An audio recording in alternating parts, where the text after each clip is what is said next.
Flora and fauna, वनस्पति एवं प्राणी जात। तो वनस्पति और जीव जंतुओं की उत्पत्ति कब हुई? जियोलॉजिकल टाइम स्केल से ये पता चला, यानी कि इसका आधार भूगर्भिक समय मापने का आधार जो था जीव अवशेष रहा। और इसको विकसित किया जेम्स हटन ने, जो कि स्कॉटिश जोग्राफर थे, कि इनकी उत्पत्ति जो है प्री कैम्ब्रियन युग में एल्गी फंगाई से जो है शुरुआत मानी जाती है। यानी कि 19th सेंचुरी में बहुत सारे जोग्राफर्स ने इनकी उत्पत्ति के बारे में भिन्न भिन्न अपने मत जो है व्यक्त किए। यानी कि प्री कैम्ब्रियन युग में यूनिसेलुलर जो थे जंतुओं की उत्पत्ति हुई। जियोलॉजिकल टाइम स्केल के अनुसार जो है जीव जंतु और पादपों की उत्पत्ति को 3 भागों में विभक्त किया गया। पहला था life in Palaeozoic era, life in Mesozoic era, life in Cenozoic era. तो हम सबसे पहले लाइफ इन पैलियोजोइक एरा का स्टडी करेंगे। इसको जो है 6 भागों में, यानी कि 6 पीरियड में डिवाइड किया गया। Cambrian period, Ordovician period, Silurian period, Devonian period और कार्बोनिफेरस पीरियड तथा पर्मियन पीरियड। पहला हम लेते हैं कैम्ब्रियन पीरियड, जो कि जिसका टाइम था 570 से 505 मिलियन ईयर्स अगो। यानी कि इसका नाम कैम्ब्रिया से बना है, जो वेल्स का जो है लैटिन नाम है। इसका समय 85 वर्ष मिलियन का रहा। उस समय समुद्र जो था वो छिछला था। समुद्र का विस्तार उत्तरी अमेरिका, ऑस्ट्रेलिया, यूरोप और ब्रिटेन के भागों में था। इस समय में समुद्र के चारों ओर जीव जंतु नहीं पाए जाते थे, और जो जीवों की उत्पत्ति थी वो समुद्र में हुई थी, जिसमें से मुख्य रूप से algae, fungi, diatom, bacteria, sponges, snails, molluscs, trilobites, ये सभी थे। और इन सब में सबसे ज़्यादा जो जाति थी वो ट्राइबोलाइट्स की थी, और इसीलिए इस पीरियड को ट्राइबोलाइट भी कहा जाता है। इसके बाद ऑर्डोविजियन काल आया, जो कि 505 से 438 मिलियन ईयर्स पहले का माना जाता है। इस समय में जो है ज्वालामुखी की क्रियाएं सबसे अधिक हुई। अफ्रीका के सहारा के रेगिस्तान में जो जीवाश्म मिले, उससे ये पता चला कि पहले इस भाग में बर्फ छाई हुई थी, और इस समय में ट्राइबोलाइट से मिलते थे। इसके साथ साथ समुद्री जीव जैसे सी लिली, स्टारफिश, ग्रेप्टोलाइट्स, मॉलस्कस, कोरल्स आदि भी पाए जाते थे। उत्तरी अमेरिका के ऑर्डोविजियन जो चट्टानें हैं, उसमें कुछ स्पेशल प्रकार की मछलियों के जीवाश्म मिले हैं, जो कि अभी की मछलियों के पूर्वज माने जाते हैं। और ऐसा माना जाता है कि इसी समय दक्षिणी महाद्वीप ध्रुवों की ओर खिसकने लगे थे। तीसरा पीरियड 438 से 408 मिलियन ईयर्स पहले का है, जिसको कि सिल्यूरियन पीरियड कहा गया।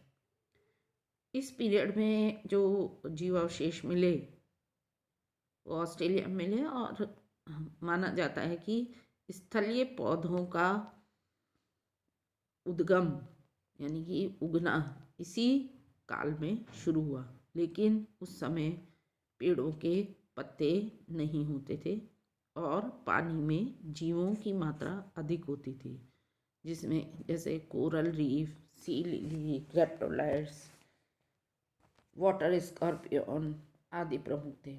यानी कि ये जो उस समय बिच्छू होते थे वो 9-9 फीट लंबे होते थे और बिना पत्तों के कुक्सोनिया नाम के प्लांट्स भी जो है इसी समय में उत्पन्न हुए।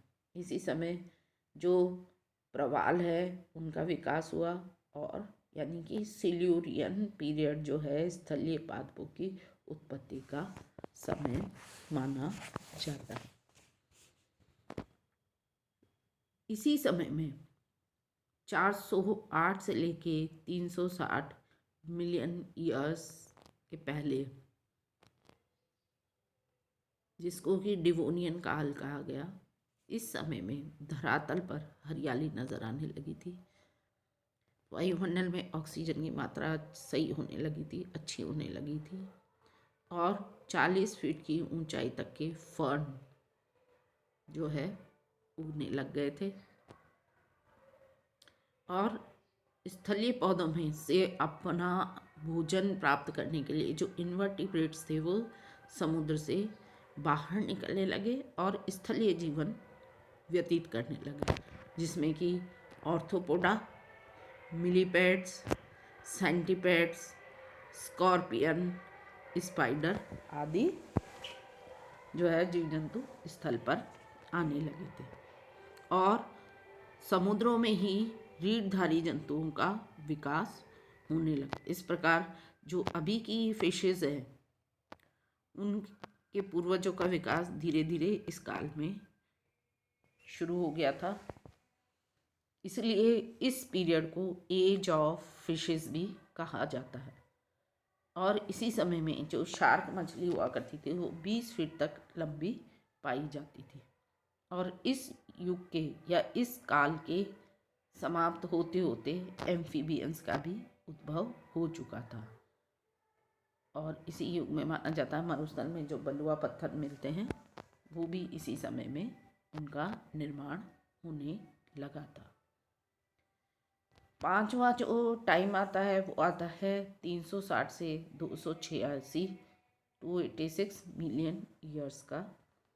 इसको कार्बोनिफेरस काल कहा गया या इसको कोयला युग भी कहा जा सकता है। इस समय में जो है वन सघन पाए जाते थे, डेंस फॉरेस्ट हुआ करते थे, जिसमें मुख्य रूप से फर्न, क्लब मॉसेस, टेरिडोफाइट्स आदि जो है के पौधे होते थे जिनकी ऊंचाई 100 फीट तक होती थी और ये ज़्यादातर जो है सौंपी यानी कि दलदलीय क्षेत्रों में मिलते थे।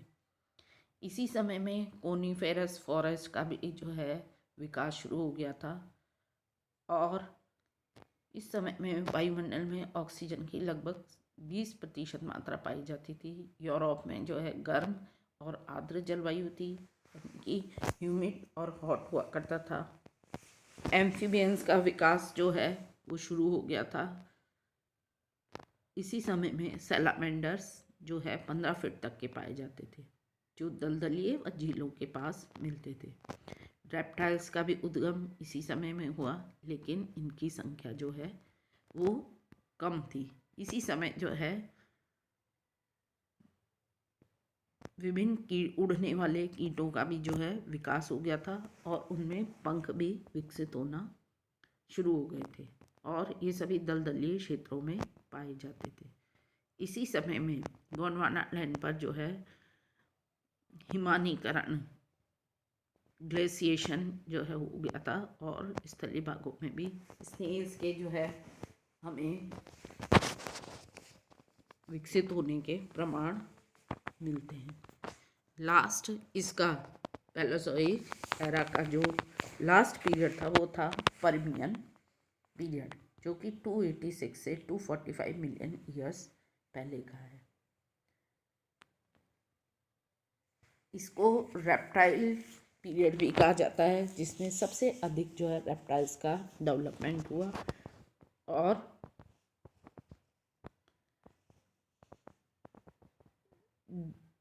डाइमेस्टोडोम के जो है दो रेप्टाइल्स थे, वो उसको दो भागों में बांटा गया है। इससे वो मैमल्स और रेप्टाइल्स में डेवलप हुए, यानी दो कैटेगरीज हो गई।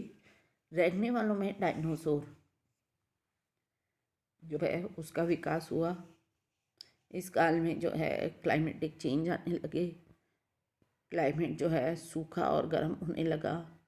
पैंजिया के दक्षिणी के आधे भाग में छोटे छोटे ब्रिज थे, जहाँ पर ग्लॉसपोटोरिस वेजिटेशन पाई जाती थी, और इनके जो अवशेष जो है आज भी अफ्रीका, ऑस्ट्रेलिया, भारत के जैसे कश्मीर में देखने को मिलता है। और इसी समय में ट्राइबोलाइट्स जो थे, जंतु जो पहले विकसित हुए थे, वो इस समय में समाप्त हो गए। तो ये जो समय था, जो ये युग था, वो पैलियोज़ोइक एरा था। Thank you.